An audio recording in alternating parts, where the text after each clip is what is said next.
ladies and gentlemen. Welcome to our Overtime Podcast. Again, with Attorney Oscar Oca Moreno. Mayong hapon, sir. Ay, Sel, may hapon. Grabe akong mga lista-lista. Gabi ka mo lagi. Oo, gabi ng notes ni may hapon, OSM. may hapon sa tanan.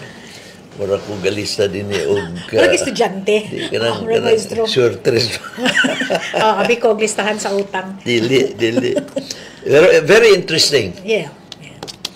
We're now talking of the second half. Yes. Which is actually the second half of the term of PBBM begins July. And officially sa fourth Monday of July when the first session of the incoming Congress would take place, no? Ang opening. Now, so there will be ang status karon, Sel, as we approach the second half, 7 ang bag-o nga mga senador. And these are Aquino, Pangilinan, Marcoleta, Erwin Tulfo, Villar Camil, and then Lacson Ping and Tito Soto. They will replace 7 incumbent members whose terms will expire June 30. These are Cynthia Villar, Coco Pimentel, Grace Poe, Bong Revilla, Tolentino, Francis, Angara, although na-vacate ng iyan seat earlier, and Binay, Nancy. No? So, which means napay 5 nga newly elected, re-elected, who will take their second term. Yeah. And then sa naa sa dayoy 19 nga incumbent. Kining mga incumbent nga who will continue with their term, sila ni Escudero, Subiri, Alan Cayetano, Jingoy Estrada, Ejercito, Gatchalian, Ontiveros, Ligarda, Robin Padilla, Rafi Tulfo, Joel Villanueva, and Mark Villar. Okay? Now, duha ang relevant ani actually. Number 1 is ang impeachment case against Sara, Vice President Sara. Ang ikaduha dayon is ang Senate presidency. No? I don't know which one should take place, pero these are the two crucial things atong abangan and development. Sa lower house, I don't think there will be a major change. Si Speaker Martin Romualdez will retain his position. Although, na ay mga bagong opposition na that will, I think, tungod na kanang bagong opposition will have a voice that may impact on some changes in the way things are happening in the lower house. I'm particularly referring to Congressman-elect Shel Jokno, Congressman-elect Leila de Lima, and some others. No, gamay ra sila ang minority, pero I'm sure they'll have a bigger voice. No, now unaw na to ang kay kanang Senate presidency. Kuan magid na, Sel, ang Senate presidency is dependent on the will, the pleasure of at least 13 of the members. Anytime the 13 members would change their mind, then there could be a new Senate president. Very simple lang na. A resolution declaring their loss of confidence in the incumbent Senate president would be sufficient, or a resolution recommending somebody to be the new Senate president. No? But then, of course, dili sayon pagkuha niya ng 13. No? Naay speculation karon. Kay ang reading sa articles of impeachment dapat should have been done yesterday, June 2. Per the schedule set by Senate President Chis Escudero. However, iyang gi-move to June 11 or 13, which is just 1 or 2 days before Congress would adjourn sine die. no, ungutana ka nganong gimove man, and then ang ikaduha sa dayon is how important is that reading of the articles of impeachment, no? These are two different things. Ikatong nganong gimove may have to do with the leadership of the Senate. Kay naay speculation, ay rumor nga gimove kay balaka nga basig katong pro Duterte group may move, may try, may attempt to change the leadership para dili mahitabo ang reading of the articles of impeachment.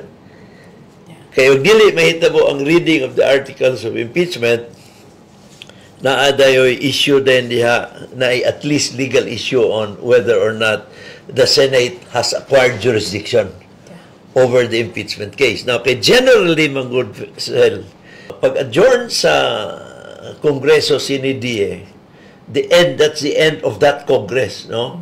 So, all legislative matters are supposed to be functus officios. No? So, sa sunod nga Congress, kung gusto nimo ipadayon katong na file nga wala mahuman sa previous Congress, kinahanglan imong i-refile. Pero again, ang kuadya is, ang view rugar is, kining impeachment is not just a legislative matter. This is of paramount importance nga. Dili dapat mag-terminate together with, dili siya co-terminus with that of the Senate, no? Muna ang posisyon karon nilang Senator Coco o Senator Ontiveros, and I think that's the valid position, no? Pero ang problema is if makuha nila ang numero that would alter the leadership of the Senate before June 30, or to be precise, before June 13, no? When Senate Congress adjourns CNDA, na pwedeng i-defer ang reading. Dili na nila i-schedule, or kung ilang i-reschedule, walay quorum. Now, munang kuan. I was looking at the numbers, kay they would need 13 sa current members. Current members of the Senate, no? Medyo kulang sila. Kung tanaw, mga napulo ra siguro sila. Si Bongo de la Rosa, i-appeal mo na si Amy Marcos, i-appeal mo na si Jinko Estrada, i-appeal mo na si Robin Padilla, and then posible i-appeal mo na si Cynthia Villar, o si Mark Villar, no? So, and then posible dahil mo sakay ang ubang grupo na basta lang mo ang tuyo is so that there will be a change in leadership. Pero kanang change of leadership is short-lived. Kaya taman rasad na sa June 30. Yeah. No, so akong tanaw mo rag lisod kanang agenda nga pulihan ang leadership sa Senate para to forestall, to prevent the reading of the articles of impeachment. Medyo lisod mahitabo, no? So ako tanaw madayon gyud ang reading of the articles, although there will be some arguments that will be advanced nga nganong ipadayon pa man ang reading nga mag-expire naman ang term sa Senado, no? But anyway, that should be quite interesting. Ako tanaw ang impeachment will be carried over to the next Congress. Will be carried over, no? So madayon ang reading of the articles of impeachment, and then pag resume nila 4th Monday of July, a few days thereafter magsugod na dayon ang proceedings sa impeachment. Now, another issue that is very important as well is ang leadership of the Senate. Leadership of the Senate, no? Now, ang question karon kay naa may katong 12 nga nakadaog, 7 ang bag-o. 7 ang bag-o. Ako sa Kinong, Pangilinan, Marcoleta, Tulfo, Villar, Camille, Lacson, Ping, and Tito Soto, no? Now, 7 sila. Sunod, ang question karon is, ako tanaw diha at least tulo ka grupong interesado sa Senate presidency. One is ang grupo ni Chis Escudero, the incumbent, no? Now, So, obviously, na-asay mayoria karon, na-asay 13, at least 13. Ang question is, dito ra ba sa pito, whose term will end on June 30, halos tanan nagbutar sa iya except duha. Si Coco Pimentel and si Angara. So, 5 ang nagbutar sa iya. No? Munang, ang question karon is, would he naapa ba siya mayoria diya sa nabilin? No? Now, or na ay bagong Senate President kumusulod. Now, you might ask, how important is the role of the Senate President? Very, very important. Normally, ang Senate President, siya good ang kanya, ang primus inter pares, the first among equals, no? And then, in regard to the impeachment, siya ang presiding officer sa impeachment trial. Now, it is only when ang respondent is the president, where somebody else who is not a member of the Senate will preside, and that is the Chief Justice of the Supreme Court. If the president is the respondent in the impeachment case, ito nahitabo ang ERAP. No? Otherwise, normally, every impeachment case, ang presiding officer is the Senate President. Of course, pwede man na maklip ang powers, so to speak, sa Senate President sa majority of the Senate, pero medyo lisod mahitabo kay obviously ang Senate President is the choice of at least the majority of the members of the Senate, no? So munang crucial gikayo ang you cannot be the Senate President unless you have the support of the majority of the members of the Senate, no? Now, relevant ka na, Sel, kay ang mahitabo diha sa impeachment, although pagsugod sa sunod nga Congress, dito sa 4th Monday of July, doon na bagong rules of impeachment that will be approved in both houses of Congress, sa lower house o sa Senado, no? Now, importante diha sa rules of impeachment ang issuances sa subpoena. Importante diha, that's a very delicate matter, subpoena sa mga bank accounts. Labi na, no?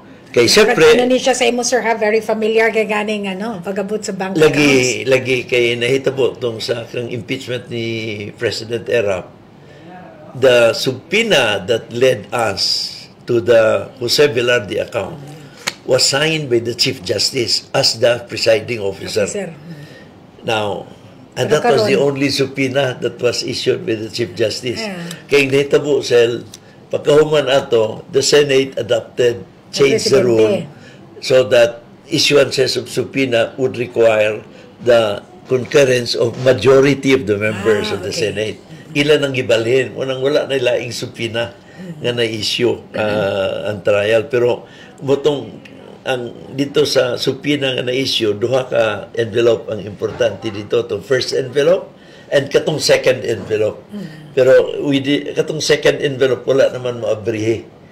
No? But anyway, akong tanaw, unang crucial ang numbers karon. Crucial gikay numbers. Crucial kaayo kini. Dili lang having to do with the ordinary issue of leadership, or dili man na gani ordinary, kaya ang Senate President is the third highest official of the land, no? Pero there is another compelling reason, which is the impeachment case against Vice President Sara Duterte. It's most likely diha, sir. It's akong tanaw, it's a toss-up between Senate President Chis Escudero, the incumbent, and Tito Soto. Incoming Senator Tito Soto. Si Tito Soto he has been Senate President for many terms na, no? So, talking about experience and networking and closeness, akong tanaw, although si Tito Soto Rugar was supported by PBBM, by the Alyansa, Pero I would classify him as one of the ingunta statesmen of the Senate, no? The others being Lacson, mga statesmen na ni sila, no? And Pangilinan and Bam Aquino, pero akong tanaw, Pangilinan and Bam Aquino are more of ganang opposition, no? So, muna so mag-matter karon sir ang alignment sa Senate President in relation sa impeachment karon. More sa impeachment than sa regular affairs of the Senate. Although even sa regular affairs of the Senate, ang Senate presidency is very, very important. But it is made all the more important now because of the forthcoming impeachment trial. No? Now, ang may tabo, Sel, one might ask, kay si President BBM has declared time and again, although yan iyang giri state, ang iyang statement nga he does not want the impeachment against the Vice President Erap to continue. In fact, di niya ni gusto from the very beginning, no? Pero mo lagi ang question diha is naglihok mangyapon ang lower house, and Yeah. I cannot imagine the lower house moving against the will, against the wishes of the president. Murag bugat na kayo, no? So at the very least, yan gipasagdan ni President BBM. Pero unimaginable sa ako nga si Speaker Romualdez would move against the wishes of the president. Yeah. No, so muna rugal ang cancel, no. Pero unfortunately, in the case kining sa mga pro-impeachment, dugay nila giaksyonan ang impeachment. In fact, it took them they had to wait for the last minute. In fact, dito nila gipadala ang impeachment complaint sa Senado on the last day. The following day, on the day that the session of the Senate was to adjourn. So, munang mangutan na ka, nganong katuman nga timing, no? Nganong katong nga timing, what for? Unless they were certain nga the adjournment notwithstanding, mulihok paghihapon ang Senado. Kay lagi, in fact, there was that idea that was advanced nga the adjournment should not derail or should not prevent the Senate from conducting the impeachment trial, which is a major constitutional duty on the part of the Senate, no? Yeah. So, but anyway, that's now academic. Wala man masugot si Senate President Chis Escudero. Sir, aside from the impeachment and the Senate presidency nga crucial kay karon no diya sa Senado, ang kiniba nga composition karon sir, do you think na ay impact sa palisiya sa national government? Yes, there will be healthier discussion. Akong tanaw, there will be healthier discussion of the national issues. Now, kay daghan kay karon mga ingunta mga headwinds. Yes. That the country is facing, of course, the economic uncertainty on a global scale because of the trade war that the U.S. has initiated. Now, we don't know kung unsay epekto niya na, pwedeng positive, pwedeng negative, but the Philippines cannot default on what has to be done or what need to be done in order to respond appropriately in uncertainty, no? Another, of course, is ang atong ingunta credibility sa country, no? As an investment destination, we need to strengthen that, no? Kay og makita nga ang Pilipinas is unstable, God forbids, no? Medyo na-impact giniana sa potential investments that may come in, no? So of course the president, the administration has to make sure nga project gyud og klaro nga ang country is perceived to be and is seen to be stable, and not only politically but also economically. Munang importante kayo sad nga vibrant ang atong Senado, and I think na kuan karon, no, kung wala lang unta ng impeachment, gwapo ang atong composition sa Senado. There's a good balance, no. Pero kabalaka kung kining impeachment may alter the loyalties of some of the members, and worse, of a majority of all the members. Yeah. Kaya kung ma-alter ang ilang loyalty, kung naon nilang election sa 2028, Yeah, that's another thing altogether. Yeah. Before the election, sir, sa mga surveys na panggawa sa mga primary issues on corruption, education, and economy, Yes. especially on food security, prices Yes, of goods. prices. Kini nga composition ug ang resulta, sir, sa midterm elections, unsa kay tanaw nimo dinhi? Will it be more responsive? Well, si President BBM will have to show nga kuan gyud, no, nga ang iyang administration will respond to all these concerns, no. Munang right off the bat, iyan natong gisugdan ang cabinet reset, Yeah, di ba? That was precisely meant to make some adjustments para ma-meet ang expectations sa katawan, or let me put it in another way, adjustments that would address the concerns that were raised by the people through the election. Kay katong election cell, 5 naman siguro ang iyang kandidato nga na-endorse, no, nakadaog, no. Now anyway, naikuan, and then 5 or Villar, wala gani klaro kung iya bagyod kay of course ang Duterte group also claims nga ilang gi-endorse si Camille Villar, di ba? Si Amy Marcos was endorsed by Sara Duterte, no. Ang klaro gyud nga gi-endorse sa alyansa Soto, Lacson, Tulfo, mura tulo. Soto, Lacson, Tulfo. And then i-appeal mo na ang kuan. I-appeal mo na dayon ang Lapid. Lapid, 4. And Pia, 5. So 5. Soto, Villar, Soto, Lacson, Cayetano, and Lapid. And Tulfo. 5. And then i-appeal mo na si Villar, pero si Villar is both sides na. So 5 ra gyud diha sa kuan ang sigurado. Daw kung i-appeal mo si Villar unom. Pero naaman si Aquino Pangilinan, neither here nor there, no.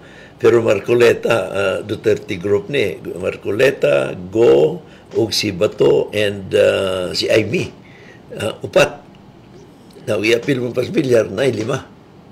So 5-5-2. Yeah. 5 BBM without Villar, 5 Duterte with Villar, and then ikaduhan ang 12 dayon si Kaan, Pangilinan ug si Bam Aquino. So kuan kay Sel, no, Bibo. pero makuha gyapon ni BBM ang mayoriya akong tanaw sa new Senate, no, unless kuan gyud, no, ang tungod kay crucial kaayo ang impeachment, dagan buhaton sa Duterte group to make certain of those ingon ta pro-administration allies to change their minds, no.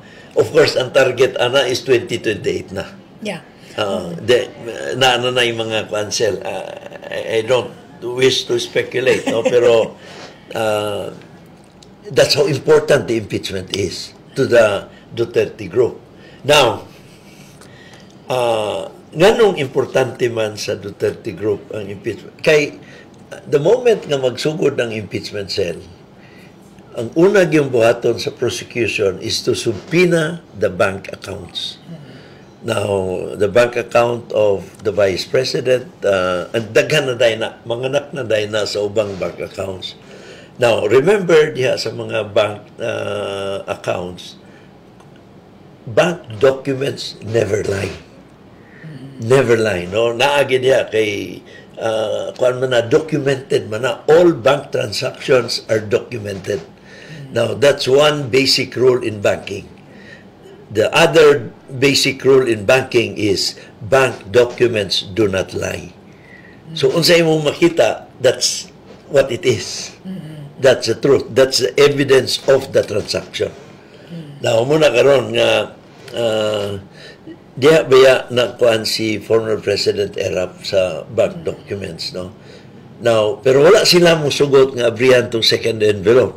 Pero if the second envelope would have been opened, that would have triggered the issuance of more subpoenas. Na di na makabalibad ang Senado kay the second envelope would have shown the transactions from day one to the time the account was closed. So, tanan na to, mag-anak Tanan na to, mo man to isupina dayon. Motong wala Domino na mo effect sugot. na to siya. Motong wala mo sugot ang mayoriya because they knew that that would be the next step.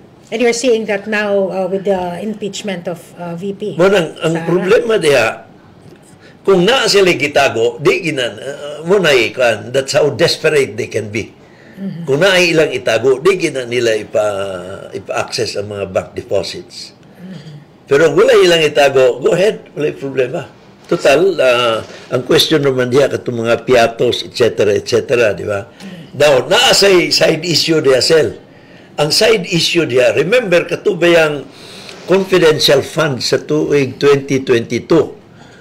Gikan kato sa allocation sa Office of the President. OVP. Kay ang Vice President, zero allocation man. 2022, mo kato ang last year ni Vice President Leni Robredo. Now, ang budget nga na-approve for 2022 had zero sa confidential fund. Now, pero motong na-inherit ni Vice President Sara.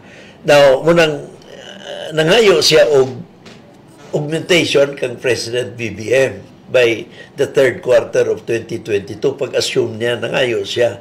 Namotong gitagaan og mga 250 million.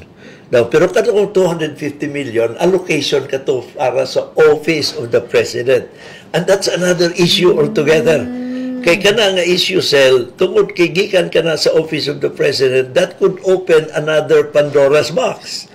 Kaya that could open another controversial issue, the issue of nganong gi-allow man ni President BBM nga ipasa kato, ihatag katong 250 million nga naa may constitutional issue niya na whether that allotment was valid or not. Okay. Kaya ang issue Wala, nakasabot na ko gamay light. ang issue gadayan na Sel, kay kana confidential fund is office specific. Yeah, right. So, gitagaan ka confidential fund, you cannot give it to somebody else. Ikaw yun ang mugamit niya na. Okay, that precisely is the essence sa confidential fund, office specific.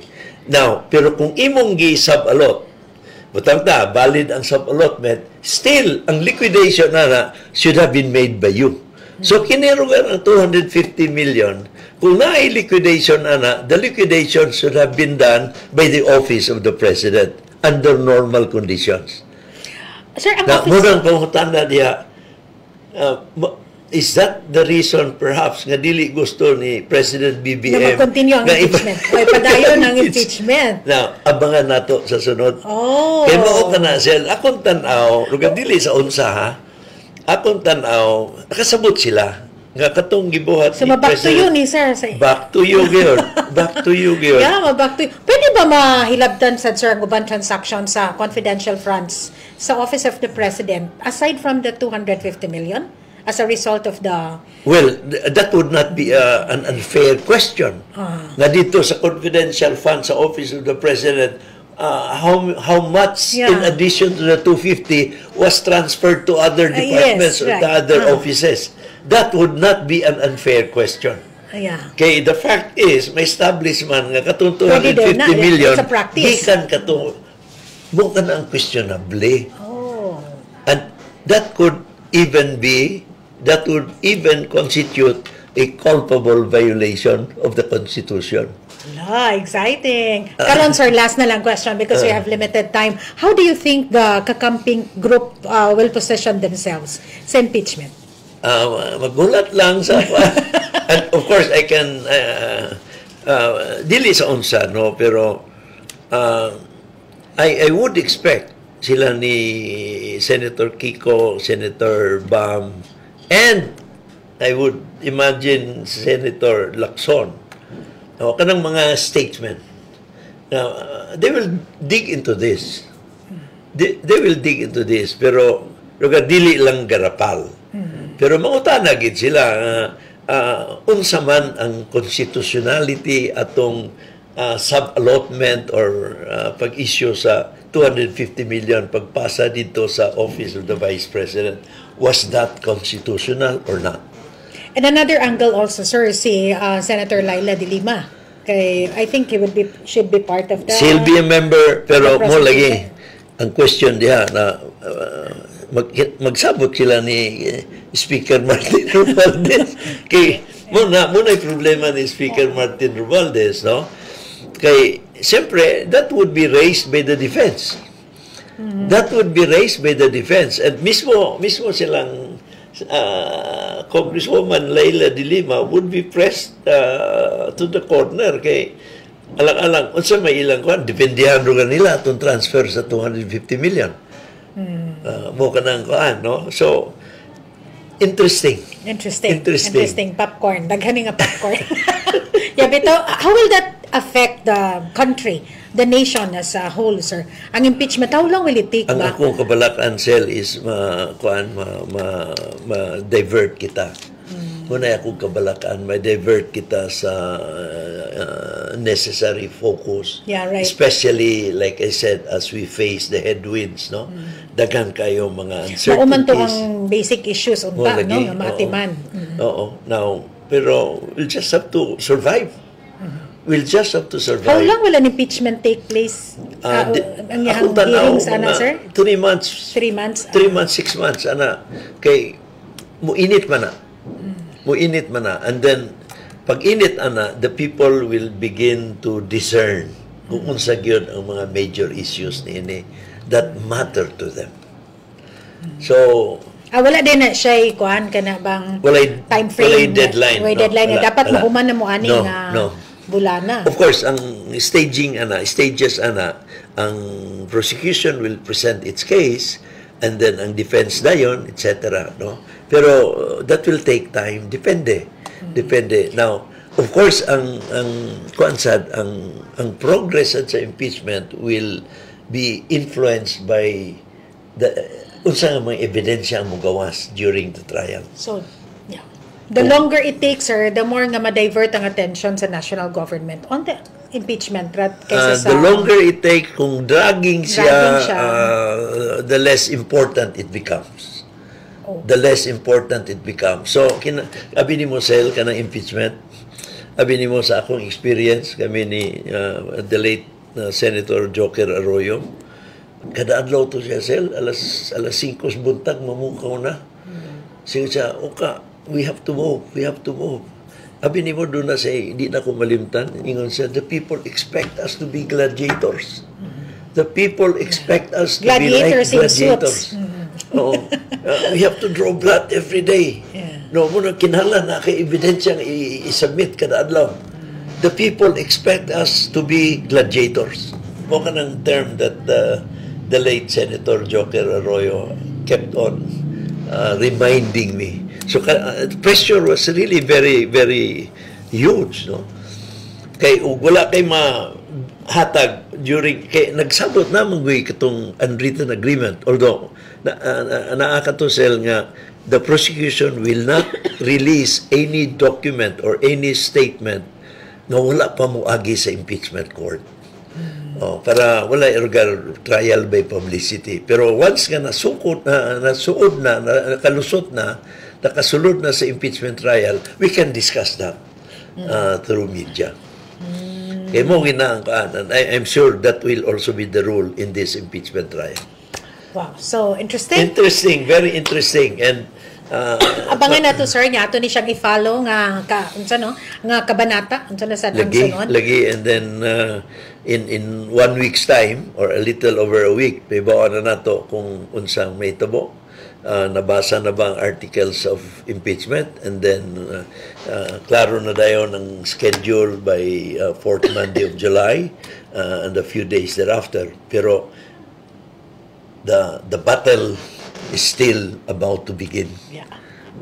Thank you very much, Attorney. Salamat. Ayan. So, sa sunod na pod, nga panagisgot-isgot nato din sa atong Overtime Podcast for more discussions with Attorney Oscar Oca Moreno. Dagan salamat.